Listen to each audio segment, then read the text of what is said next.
עצורי חמאס שוכבים על הרצפה כפותים, עיניהם מכוסות.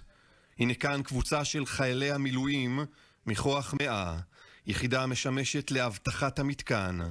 הם לוקחים את המחבל, משמשת להבטחת המתקן. הם לוקחים את המחבל, הנה הם כאן בפינת המתקן, כנראה מודעים למצלמות האבטחה, מנסים להסתיר מעשיהם במגינים.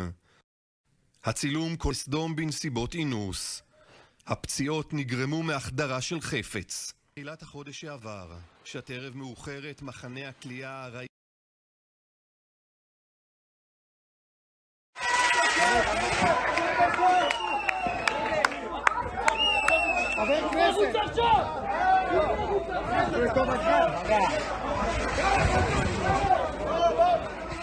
And also the reports of, rape. Yeah. So we have seen the video, and reports of sexual abuse of detainees are horrific. They ought to be investigated fully by the government of Israel, by the IDF.